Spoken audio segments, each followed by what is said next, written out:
જય માતાજી, જય શ્રી કૃષ્ણ, રાધે રાધે. કેમ છો બધા? મજામાં? હું આજે મલાઈમાંથી માખણ બનાવું છું. એનો વિડીયો બનાવ્યો છે મેં. મલાઈ 10 દિવસની ભેગી થઈ હતી. ભરાઈ ગયું હતું એટલે એમાં થોડી છાશ નાખીને 2 દિવસ બહાર રાખ્યું હતું. હવે એને વલોવું છું એટલે એમાંથી માખણ બહાર આવે. અને મોસ્ટ ઓફલી અંદર થોડું પાણી રેડ્યું છે અને મોસ્ટ ઓફલી મલાઈમાંથી માખણ આવી ગયું છે. તમે દેખી શકો છો.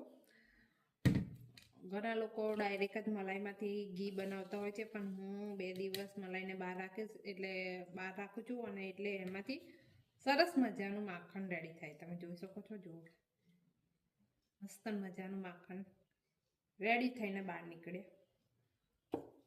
એટલે બગરું એ ઓછું થાય. અમે તો બગરું કહીએ છીએ. તમે ખબર નહીં તમે શું કહો છો. જે માખણ બરે એમાંથી જે નીકળે છે એને તમે શું કહો છો એ તમે કોમેન્ટમાં જણાવજો. પણ અમે તો એને બગરું કહીએ છીએ. પછી એ બગરું અમે હાંડવો કે મુઠિયા કરીએ એની મેં નાખીએ એટલે એ પૂજા થાય છે અને સારું લાગે છે. અને તો અંદર ખાંડ નાખીને એનું માવા જેવું થઈ જાય છે. એ ખાવાની મજા આવે છે. તો માખણ કમ્પ્લીટ નીકળી ગયું છે. તમે જોઈ શકો છો. માખણ તો મસ્ત મજાનું નીકળ્યું છે. કાનાને માખણ ભાવે રે, કાનાને મિશ્રી ભાવે રે.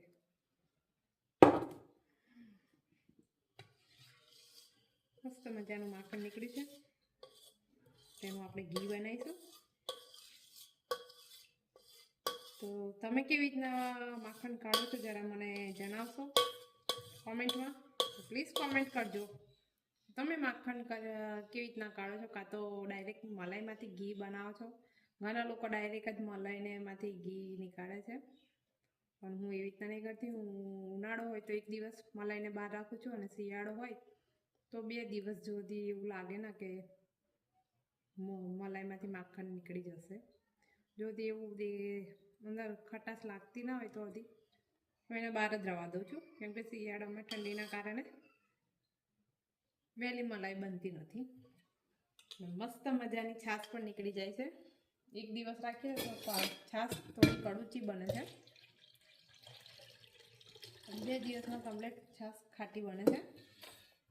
એટલે 2 વખત પાણી નાખીને મેં અંદર માખણને મલાઈને કર્યું એટલે માખણ કમ્પ્લીટ નીકળી ગયું છે. એટલે જે હવે થોડું ઘણું અંદર પાણી રહ્યું હોય ને એ નીકાળવા માટે હું ફરી એને પ્રોસેસ કરું છું હલાવવાની. જેટલું પણ નીકળતું એમાંથી જેટલું પણ પાણી હશે નીકળી જશે. દેખાઈ રહ્યું છે તમને અંદર પાણી. હવે નીકાળી દઉં છું અને પછી એને ધીરા તાપે ઘી બનવા મૂકી દઈશ. 10 દિવસની મલાઈ કાઢું છું એટલે બહુ 200-300 ગ્રામ જેટલું ઘી નીકળી જાય છે.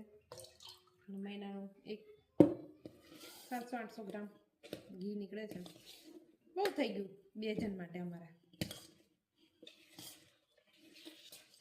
તમે પણ મને જણાવશો કે તમે કેવી રીતના ઘી કાઢો છો?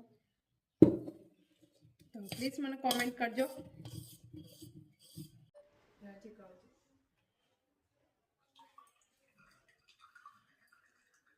જો આ ઘી રેડી થઈ ગયું છે અને આટલું નીકળ્યું.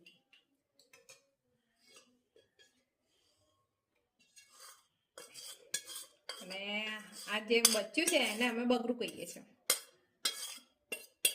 અને આની મેં હવે આ થોડુંક જ નીકળ્યું છે એટલે હવે એની મેં અમે થોડી ખાંડ નાખીને કરી બનાવી દઈશ એટલે એ ખાઈ જશે. એને બહુ ભાવે છે, માવા જેવું લાગે છે એટલે. તો તમે પણ જણાવો કે તમે કેવી રીતના બનાવો છો. પ્લીઝ કોમેન્ટ કરજો. જય માતાજી, જય શ્રી કૃષ્ણ.